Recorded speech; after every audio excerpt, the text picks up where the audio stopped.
మీ ప్రయాణంలో మీరు పాడిన మంచి సాహిత్యాలలో సిరివెన్నెల సీతారామ శాస్త్రి గారి సాహిత్యాలు చాలా పాడారు. మహానుభావులు, మనకి చాలా కష్టకాలం, కోవిడ్ తర్వాత చాలామంది మన వాళ్ళు, మన గురువులు అని వెళ్ళిపోయారు. తెలుగు సంగీతంలో ఉండే గాయనీమణులు చాలామంది మీరు గుర్తు చేసుకున్నారు చిత్ర గారు. లతాజీ ఇన్ఫ్లుయెన్స్, మీరు ఒక ట్రిబ్యూట్ కూడా చేశారు. అది ఎలా అనిపించింది? లతాజీ పాటలో ఉండే what is that special quality you love? నేను పుట్టిన రోజు నుంచి లతాజీ సాంగ్స్ చాలా చాలా ఎక్కువ విన్నాను. యాక్చువల్లీ కేరళలో హిందీ సాంగ్స్ చాలా ఇన్ఫ్లుయెన్స్ ఉంది. పాత మలయాళం సాంగ్స్లో కూడా హిందీ సాంగ్స్ నుంచి తీసిన సాంగ్స్ కొంచెం అలా సేమ్ సాంగ్స్ అలా మలయాళంలో కూడా వచ్చింది. సో అలాంటి పరిస్థితిలో కంపల్సరీగా మనం హిందీ సాంగ్స్ వింటూ ఉంటాము. ఇంట్లో కూడా నా డాడీ రఫీ సాబ్కి పెద్ద ఫ్యాను. సో అలాగే ఇంట్లో ఆల్వేస్ ఏదైనా హిందీ సాంగ్స్ ప్లే అవుతుంది. లతాజీ సాంగ్స్ నేను ఫస్ట్ నాకు చాలా అట్రాక్టివ్ అయి ఉన్నది Meera bhajans. I loved her Meera bhajans. ఎందుకో ఒక డివోషన్, ఏదో ఒక మూడ్కి తీసుకెళ్తుంది లతాజీస్ వాయిస్. నందనందన దిట్టుపడియామాయి సావరు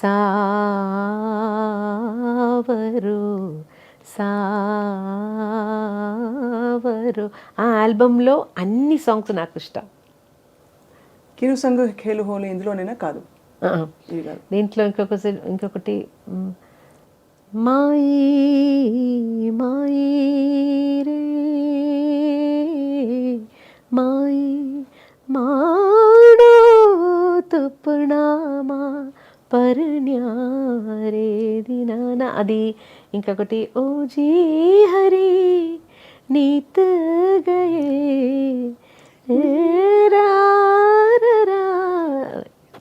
గొంతు బాగలేదు, పాడడానికి కష్టపడుతున్నాను. ఎంత మంచి మంచి భజన్స్ ఇవి. అది ఈ సాంగ్ ఇది everyday morning I use to play at my house. So అది ఏదో ఒక మంచి మూడ్, నాకు ఒక డివినిటీ, ఒక డివైన్ మూడ్. తర్వాత చాలా ఫిల్మ్ సాంగ్స్ కూడా చాలా ఇన్ఫ్లుయెన్స్ అయ్యాను. మీరు గొంతు కలిపిన చాలామంది మేల్ సింగర్స్ ఉన్నారు, బట్ చాలా పెద్ద లెజెండ్స్ మనం చెప్పుకునేది యేసుదాస్ గారు. ఆల్మోస్ట్ మిమ్మల్ని మెంటర్ చేశారు ఆయన కూడా ఒక విధంగా. ఒక పక్క బాలు గారు. సో వీళ్ళిద్దరు పక్కన, అంటే వీళ్ళిద్దరితో కలిసి పాడుతున్నప్పుడు ఎలా ఉండేది మీకు యేసుదాస్ గారితో మీ అనుబంధం? బికాజ్ ఆయన శాస్త్రీయ నేపథ్యంతో వచ్చిన గొప్ప విద్వాంసులు. జేసుదాస్ గారితో పాడి నేను నా స్టార్టింగ్ ఫస్ట్ సాంగ్ పాడినది జేసుదాస్ గారితో. తర్వాత కాన్సర్ట్స్కి పిలిచారు. సో జేసుదాస్ గారి సగం కొన్ని ఆల్మోస్ట్ మోర్ దెన్ 100 కాన్సర్ట్స్ నేను చేసి ఉంటాను. Film song concerts. తర్వాత జేసుదాస్ గారి తరంగిణి మ్యూజిక్ అని ఒక మ్యూజిక్ లేబుల్ ఉంది. దాంట్లో కూడా నేను చాలా క్యాసెట్స్ పాడాను. తర్వాత వాళ్ళకి ఒక వాయిస్ బ్యాంక్ అని ఒకటి స్టార్ట్ చేశారు జేసుదాస్ గారు.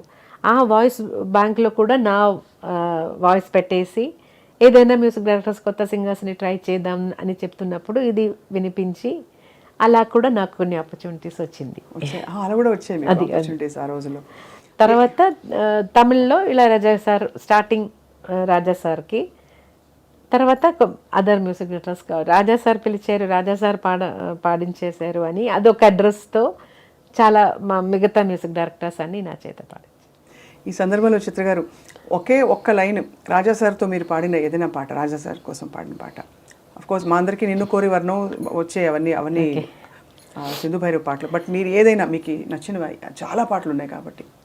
అసలేం గుర్తుకు రాదు నా కన్నుల ముందు నువ్వు ఉండగా, అసలేం తోచదు నాకు ఓ నిమిషం కూడా నిన్ను చూడక, నీలో ఉంది నా ప్రాణం అది నీకు తెలుసునా, ఉన్నా నేను నీ కోసం, నువ్వు దూరమైతే బతుకగలనా, ఏం గుర్తుకు రాదు నా కన్నుల ముందు నువ్వు ఉండగా. ఎంత ఇది యాక్చువల్లీ ఇది చాలా సహజమైన పరిస్థితి కదా చిత్ర గారు. ఇప్పుడు ఎలాగో ప్రస్తావన వచ్చింది కాబట్టి రికార్డింగ్ ఉండి మీకు దగ్గు జలుబు ఎప్పుడైనా లేకపోతే గొంతు పట్టేసింది అనే సందర్భాలు ప్రతి వాళ్ళకే వస్తాయి. నేను మ్యాక్సిమం అవాయిడ్ చేయడానికి ట్రై చేస్తాను. అలా కోల్డ్ ఉన్న టైంలో కరెక్ట్గా నాకు ఎప్పుడు కోల్డ్ వస్తుందో అప్పుడు ఏఆర్ రెహమాన్ గారు పిలుస్తారు. అప్పుడు నేను అయ్యో సార్ నాకు గొంతు సరిగా లేదు, కోల్డ్ ఉంది. రండి, మీ కోల్డే నాకు కావాలి. ఇప్పుడు వాయిస్ డిఫరెంట్ టోన్ వస్తుంది నాకు, డిఫరెంట్గా మీరు మీ వాయిస్ డిఫరెంట్గా రికార్డ్ చేద్దాం, వచ్చేయండి అంటారు. అలా అలాగే మేనేజ్ చేసేసేవారా? అలా చాలా చాలా సాంగ్స్ కోల్డ్, మోస్ట్లీ 80% సాంగ్స్ కోల్డ్తోనే పడను. ఎంత ఆశ్చర్యం అంటే టు మెయింటైన్ యువర్ వాయిస్, మీరు ఇవి తినకూడదు అవి తినకూడదు అన్ని పాటిస్తారా? ఐస్ క్రీమ్ తినకూడదు, ఐస్ క్రీమ్ ఏం తినను. తినరు, అసలు తినరా? నిజంగానే చేడు నిజంగా చేస్తారు? నాకు లేదు ఇప్పుడు చాలా ఇయర్స్ నుంచి ఎలా తినకుండా ఇప్పుడు నాకు దాని మీద ఇష్టం కూడా లేదు, ఆశ కూడా రాదు. ఇంకా వేరే పట్టింపులు, ఆవకాయలు, కారాలు, ఆయిల్ తినకూడదు. సింగర్స్ ఎస్పెషలీ కాన్సర్ట్ ఉన్న రోజు నేను అన్ని చాలా బ్లాంక్ ఫుడ్, ఏం స్పైస్ ఆయిల్ లేకుండా ఏదైనా తినేస్తాను. కాన్సర్ట్ ఉన్న రోజు అంటే దాదాపు చాలా నెలలో బోల్డ్ రోజులు పోతాయి కదా. అలా కాదు. చిత్ర గారు వంట చేస్తారా? ఇంత పాట పెట్టుకుని మీరు చక్కగా ఇంట్లో. వంట మాత్రం నాకు రాదు, తినడానికి ఇష్టం అయితే వంట రాదు. అంటే తినడానికి ఇష్టమా? ఏం తింటారు చిత్ర గారు? What do you enjoy eating?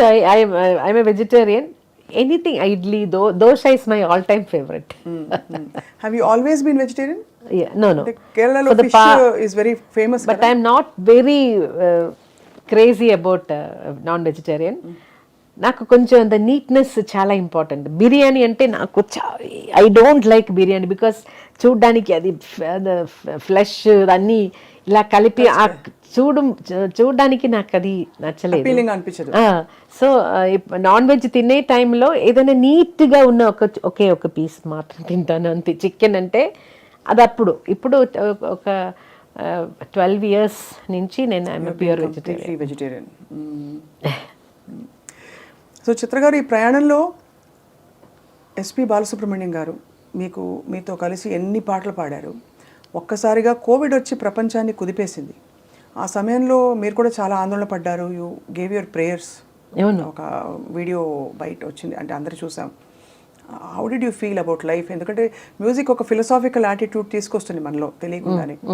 But at the same time కష్టం మన వాళ్ళకి ఎలా అయినప్పుడు కష్టం కూడా వేస్తుంది. Actually, Balu garu always used to say, I will live minimum 90 years because his family lifespan is so big. Mother kuda almost, she was 100 దగ్గర వచ్చిన తర్వాత she passed away. So alage Balu garu, he always used to say, I have a long life ani. అప్పుడు కూడా when he was hospitalized, we all thought he's a good fighter and he'll come back. అలాంటి messages అన్నీ మనం ప్రే చేసినప్పుడు, సార్కి ఏదైనా కొంచెం motivational message ఇస్తున్నప్పుడు కూడా ఫైట్ అండ్ కమ్ బ్యాక్ అని అలాంటి మెసేజెస్ కూడా నేను ఒక్కొక్క గూగుల్ నుంచి అన్ని ట్రై చేసి పంపించేశాను. టూ రిప్లైస్ నాకు వచ్చింది హాస్పిటల్ వెళ్ళిన వెంటనే. సార్ ఎలా ఉన్నారు, మీరు హాస్పిటలైజ్డ్ అని న్యూస్ మీ ఫేస్బుక్ పోస్ట్ చూశాను, ఎలా ఉన్నారు అని మెసేజ్ చేస్తే, this is a small infection, don't worry, now I need rest, so nobody should bother me అలా చెప్పారు. ఆ మెసేజ్లో కూడా అలాగే చెప్పారు. 2 days తర్వాత మళ్ళీ హౌ ఆర్ యూ సార్ అని మెసేజ్ చేస్తే, my wife is getting discharge tomorrow, for me it will take few more days అని వచ్చింది. తర్వాత ఆ ప్రోగ్రాంలో నేను కూడా రావాల్సింది కదా. నేను ప్రోగ్రామ్ నేమ్ ఇప్పుడు చెప్పలేను. అప్పుడు నన్ను కూడా పిలిచారు. అయితే my husband was insisting not to travel at this time, so I didn't come. Then sir replied, he took the right decision అని రిప్లై చేశారు. అదే last. He took the right అంటే విజయశంకర్ గారు టుక్ ద రైట్ డిసిషన్ అని చెప్పి. He didn't want me because I'm little allergic. నాకు dust, smoke అన్నీ కొంచెం నాకు అలర్జీ వస్తుంది. అందులో అప్పుడు అసలు ఎలా ఉంది ఆ టైంలో he said no, they insisted actually you can also come, no don't fly, you can come by car and dress తీసుకొని అన్నీ సేఫ్గా షూట్ చేద్దామని. But my husband said no, you are not travelling at this time అని he took the decision. So I didn't go. Almost మీకు protector లాగా విజయశంకర్ గారు. So because he is the person who said no, we are not going. తర్వాత ఈ devastating వార్త విన్నప్పుడు ప్రపంచం అంతా ఇలా కుదేలైపోయింది. అప్పుడు కూడా హీల్ కమ్బ్యాక్ అది కమ్బ్యాక్ అనేదే నాకు మైండ్లో ఇలా ఉండిపోయింది. He's a good fighter, he'll come back, అదే నేను నమ్మాను. ఇప్పుడు కూడా బాలుగారు లేరు అనేది స్టిల్ వీ కాంట్ బిలీవ్. ఎప్పుడు కలవడం లేదు కదా, ఏదైనా ఒక స్వరాభిషేకం అలాంటి ఏదైనా ఒక షోలో కలుస్తాను, లేదంటే సార్తో ఉన్న కాన్సర్ట్స్లో. సో హీ సమ్వేర్ ప్రోగ్రామ్ అన్నీ చేసి ఇలా బిజీగా ఉన్నారనుకుంటాను అంతే. Still we can't believe because that energy, the energy and the personalities, he was a pillar in the industry.